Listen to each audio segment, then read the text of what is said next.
Bien, coucou les gars, de retour pour une nouvelle vidéo. Si vous êtes nouveau sur la chaîne, n'hésitez pas à vous abonner, à activer la cloche de notification et à partager la vidéo. Si vous me suivez depuis longtemps que vous n'êtes pas aussi abonné, c'est le moment de le faire. Je ne sais pas ce qui vous retient, mais c'est le moment de vous abonner. Si vous n'êtes pas abonné parce que vous n'avez pas de compte YouTube, eh bien, laissez-moi vous annoncer quelque chose. La création d'un compte YouTube, c'est gratuit. Voilà, vous créez un compte YouTube, vous vous abonnez, vous partagez la vidéo. Aujourd'hui, je vais aborder un terme qu'on m'a demandé d'aborder depuis fort longtemps, mais j'ai hésité un peu. Mais aujourd'hui, je vais l'aborder histoire de déstresser un peu. Donc, on va déstresser ensemble. Mais avant, je tiens à vous dire que ma structure EK France Consulting reprend du service. Voilà, nous sommes disponibles pour toutes les personnes qui cherchent des admissions au privé, d'une aide dans la recherche de logement, les garants et tout. Nous sommes disponibles pour ça. Voilà, le WhatsApp Business, il s'affiche là et c'est que pour le business. De grâce, le WhatsApp en question, il est que pour le business. Les questions du genre, Eddie, mon grand-père est retraité, quel document il doit fournir? Eddie, dans le formulaire ici, j'ai pas compris comment on remplit. Ce type de questions-là ne seront pas traitées sur le WhatsApp, donc c'est même pas la peine d'essayer. C'est que pour le business. Si vous nous écrivez, c'est pour prestation de services contre rémunération. C'est-à-dire, on vous offre nos services, en échange, vous nous payez. Il n'y a que ça. Pas de messages bizarres, s'il vous plaît, sur le WhatsApp Business. S'il vous plaît, j'insiste là-dessus. Vous avez des questions à me poser. Mon Instagram, il est disponible. C'est Eddie Koudjan. Vous voyez, ça s'affiche là. Vous posez vos questions. Je répondrai du mieux que je peux. En général, je réponds aux messages les matins parce que c'est là que je suis libre. Et puis après, baf, je suis plus libre. Donc, chaque matin, je fais l'effort de répondre. Donc, aujourd'hui, je parle des relations à distance, en griffe relations CNED, après le générique.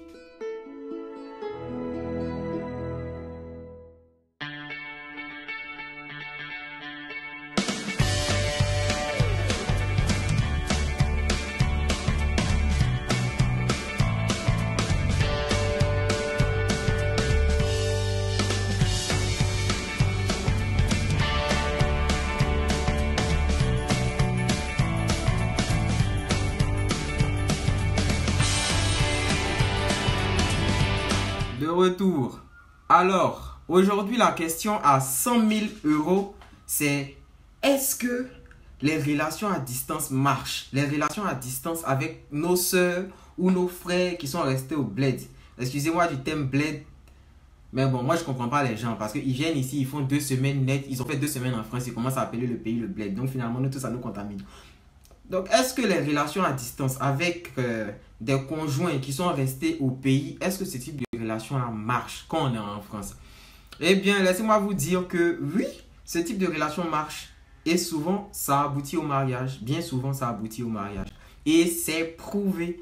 Mais comme je l'ai dit dans l'une de mes vidéos, les relations à distance marchent. C'est prouvé. Mais la fidélité à distance, les chercheurs sont encore en train de faire des recherches là-dessus parce que ça reste difficile à prouver en fait. Les chercheurs sont en train de faire des recherches parce que fidélité à distance là, la fidélité à distance jusqu'à présent on n'arrive pas à prouver. Donc la team des chercheurs dont je fais partie, on est en train de voir si vraiment ça existe. Mais pour l'instant on n'a pas encore vu. Voilà. Et s'il vous plaît,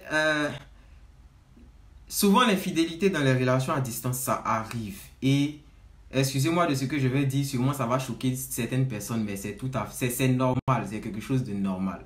Je ne suis pas en train de, comment dire, de normaliser l'infidélité, mais en fait, il y a des circonstances qui obligent. C'est pas, même avec le bon vouloir des deux parties, il y a des trucs qu'on ne maîtrise pas en fait. C'est pour ça que je dis la fidélité à distance, ça reste à prouver. Après, si c'est une relation dans laquelle vous êtes à distance, où chaque congé, chaque vacances, vous partez dans votre pays pour voir votre conjoint, ça va. Vous pouvez rester fidèle. Sûrement ce que j'ai dit précédemment, ça va choquer plein, mais excusez-moi, mais c'est la réalité. Moi, j'aime être réaliste. Voilà, il y a ce que peut-être, je peux dire, la société veut, et puis il y a ce qui est vrai. Voilà, il y a ce qui est vrai. Moi, je suis très réaliste. Voilà, parce que, regardez, il y a des cas de figure simples. Une fille que tu as laissée en Afrique. Ce que les gens ne savent pas, en fait, c'est que ici, en France, la majeure partie du temps est consacrée au travail. Une fille que tu as laissée en Afrique aura du mal à comprendre que toi, tu passes ton temps à travailler pratiquement 7 jours sur 7, de 9h à 22h. Tu viens, tu lui écris à minuit, tu l'as oublié pendant toute la journée. Au début, certes, ça va passer, mais arrivé un moment, elle va commencer à... Comment dire? Arrivé un moment, ça va poser un problème en fait. Elle peut pas comprendre parce qu'au pays, c'est pas comme ça que ça se passe. Au pays, c'est pas comme ça que ça se passe. Au pays là, c'est pas comme ça que ça se passe. Souvent au pays, tu montes à 9h. Tu descends à 16h30, 17h30, tu peux rentrer tranquille, tu as le temps pour ta petite amie et tout. Mais quand tu arrives en France, comme j'ai dit ici, en France, la majeure partie du temps est consacrée au travail. Souvent, tu es là, tu es étudiant, toi seul, tu enchaînes 2 à 3 jobs. Ça arrive. Donc, en tout, tu vas monter à 9h, tu vas descendre à 22h. Souvent, le temps d'arriver même chez toi, il est minuit. Elle va se plaindre, c'est clair. Et puis, en fait, c'est pas de sa faute, elle a raison de se plaindre. Et puis aussi, le problème, c'est qu'avec les filles, elle croit à toutes les citations qu'elle voit sur internet. Les citations du genre « Un mec qui t'aime aura toujours le temps pour toi ». Excusez-moi, mais je vais déconstruire ce mythe-là. Un mec qui t'aime, qui a toujours le temps pour toi, c'est que ce mec-là, il est au chômage. Ça, excusez-moi, c'est une vérité. Un mec qui a toujours le temps pour toi, il est au chômage. Et en général, on sait comment ça se passe dans une relation quand le mec qui fait rien, il n'arrive pas à subvenir aux besoins. Mais après aussi, il y a des mecs qui abusent. Ça, faut reconnaître, il y a des mecs qui abusent. C'est une réalité que je vous dis. Sûrement, ça ne va pas plaire à plein, vous allez mettre les dislikes, mais moi, je suis très réaliste. Un mec, même s'il t'aime, de tout son bon vouloir, de toute sa volonté, il ne peut pas toujours avoir le temps pour toi. Un mec qui a toujours le temps pour toi, c'est un gars qui est au chômage, qui ne fait rien de sa vie. Ça, c'est une réalité. Un mec qui travaille, certes, il aura quelques petites occasions où il pourra se... Comment dire? Forcément, quand tu travailles, il y a des pauses. Mais souvent, les filles... Il y a des filles qui en demandent trop. Et là, ce n'est pas forcément la faute du mec. Et là, il ne peut pas démissionner non plus. Parce que quand vous êtes au pays, par exemple, il y a certains qui ont eu la chance de naître ici, qui sont nés dans l'euro. Donc, eux, ils ne savent pas, ils ne connaissent pas exactement la valeur, ils ne savent pas que ça pèse. Mais toi, tu es quitté dans ton pays, en Afrique, en Haïti, tu es quitté dans les Caraïbes. Tu vois très bien la différence qu'il y a entre ta monnaie et celle d'ici. Quand tu viens d'arriver, tes parents, ils te soutiennent. Ce que je dis, ce n'est pas que pour les mecs, c'est pour les filles. Tes parents, ils te soutiennent, mais à un moment, tu es seul. Donc, tu dois forcément travailler. Et tu dois forcément travailler. L'une de tes priorités maintenant, c'est ton travail. C'est plus ton petit ami ou ta petite amie qui est restée au pays.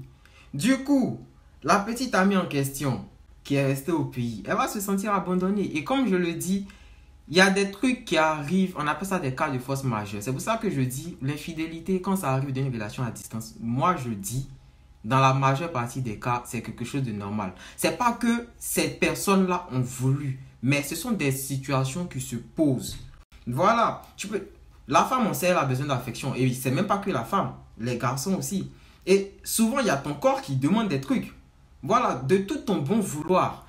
Tu es là, tu es un mec, tu es là, tu travailles tous les jours, tu n'as pas de temps pour ta meuf. Mais forcément, s'il y a quelqu'un qui est quelque part avec elle au pays, qui a toujours le temps pour elle et tout, qui sait comment la blaguer, forcément, de temps en temps, elle va dégager un peu à gauche, à droite. Pas parce que c'est dans sa nature d'être infidèle, mais parce que c'est le corps qui demande en fait. Parce que c'est le corps qui demande, c'est comme ça. Et puis après, dans les relations à distance, outre même le travail, il y a le problème de confiance. Parce que, comme je dis, quelqu'un que vous laissez au pays aura du mal à comprendre que vous travaillez 7 jours sur 7. Que vous enchaînez 3 boulots. La personne qui est au pays va sûrement se dire que vous avez d'autres relations ici qui vous empêchent de parler. Et c'est des trucs qui arrivent. C'est tout à fait normal. C'est tout à fait normal que la personne pense ça. Parce que vous n'avez pas le temps. Mais ce n'est pas de votre faute non plus. Voilà. Et puis en général, vous savez, les benguis, vous qui êtes en France qui me suivez, vous savez de quoi je parle. Tu es là, tu es toujours dans le travail. Tu es constamment sous pression. Et là, ton petit ami, bien ta petite amie, tu as fini de travailler les 23h. Ta petite amie va venir te faire des scènes. Non, mais à un moment là, quand tu es constamment sous pression, là, tu pètes les plombs. Quand tu es constamment sous pression, ce dont tu as besoin, c'est d'une épaule sur laquelle te reposer et pas de quelqu'un qui va te créer les problèmes. Donc ça aussi, ça pose des problèmes dans les couples. Ça aussi, ça pose des problèmes dans les couples. Le gars, il est toujours sous pression. Il est sous pression. Toi, normalement, ce que tu dois faire, c'est le soutenir, mais tu ne peux pas parce que tu n'es pas ici pour vérifier ce qu'il fait. Il peut te dire du n'importe quoi, toi, tu ne sais pas. Donc c'est normal que toi, tu aies une réaction de quelqu'un qui vient en mode attaque, si je peux le dire. Mais lui, à un moment, il va trouver ça chiant, en fait. Il va trouver ça chiant. Et s'il y a une épaule sur laquelle il peut pleurer, ici, il va le faire. Voilà. Et ce genre de couple-là, vous allez voir, dans la plupart des cas, quand ils aboutissent au mariage, vous allez voir, comme j'ai l'habitude de le dire, les couples qui sont ensemble, après ils rompent, ils reviennent ensemble, ils rompent. Il n'y a pas de couple qui dure que ce type de couple-là. surtout à distance. Parce qu'il y a problème de confiance. Ils sont là, mais ils s'aiment aussi, ils ne peuvent pas se laisser. Vous voyez un peu. Donc ça, c'était un cas de figure. Maintenant, là, je vais aborder un autre cas de figure qui n'a rien à voir même avec l'aspect travail. Vous allez voir un peu. Tout ce que j'ai dit jusque-là, ça ne concerne pas seulement les garçons. Ça concerne aussi les filles qui sont ici. S'il y a d'autres qui me regardent, elles savent. Il y a ce type de figure-là qui arrive. Tu es là, tu as fait photo avec une blanche nette, ta meuf qui est au pays ou bien ton mec qui est au pays, automatiquement il se sent menacé parce qu'il sait que l'être humain est attiré par la différence. Il se sent net déjà à cause de la photo, il se sent déjà inférieur. Il y a un complexe d'infériorité. Il commence à se dire que oui, tu as commencé à trouver mieux, tu vas t'éloigner. Du coup, quand tu commences à ne plus trop répondre à ces messages parce que tu n'as pas le temps, ou bien souvent c'est un collègue de travail, il revient te déposer. Quand tu lui dis tout ça là, à la fin ça commence à créer un problème. Voyez un peu. Donc c'est pour ça que je dis souvent il y a des trucs qui arrivent, ce sont des cas de force majeure. Voilà. Il y a des trucs qui arrivent, ce sont des cas de force majeure. C'est pas que je légalise l'infidélité, non. Mais en fait, tout ce que j'ai décrit là, tout le contexte là, souvent ça pousse à l'infidélité en fait. C'est ce que je veux vous faire comprendre. Alors il y a un autre type de relation où le gars même en question c'est des salauds. Excusez-moi les benguis, mais là moi je vais dire notre secret. Voilà, moi je suis réaliste, moi je cache rien. Nous les benguis là, nous les garçons qui venons en France, on a je sais pas, je vais dire, on a un comportement lâche et ingrat, hypocrite. Ça, il faut le dire. Parce que regardez, souvent, tu es en relation avec la fille. Tu viens ici, tu as commencé à trouver mieux. Ça, c'est pour ça que je dis, la plupart sont des lâches. Tu viens ici, tu commences à trouver mieux. Du coup, toi, tu deviens bizarre avec la fille qui est au pays. Et là, ça n'a rien à voir avec ton travail. C'est toi qui deviens bizarre. Tu commences à lui dire du n'importe quoi. Il arrive même que vous rompez et tout. Vous finissez de rompre. Et quand il sait que dans 6 mois, il doit repartir au pays, il va commencer à renouer les liens avec toutes les go qu'il avait bâclés en fait. Il va recommencer à causer les bébés histoire de renouer les liens. Il recommence à nouer les liens. Et là, il devient attentionné tout d'un coup. Parce qu'il sait qu'il doit venir, mais il ne vous dit pas qu'il vient dans 6 mois. Non, il ne vous dira pas. Là, il commence à renouer les liens et tout. Et en général, les filles sont naïves, la majorité. Il commence à faire ça, mais lui, son plan est préparé. C'est-à-dire que lui, excusez-moi du thème, il vous voit en son plan cul quand il va rentrer au pays. Et là, c'est le comportement de la majorité des benguis. Et ça aussi, il faut dire aussi que souvent, ce sont les filles qui provoquent ça. Parce que il y a certaines filles, quand tu es au pays avec elles, elles ne te voient pas. Hein. Oh, tu vas la draguer, est-ce qu'elle te gère?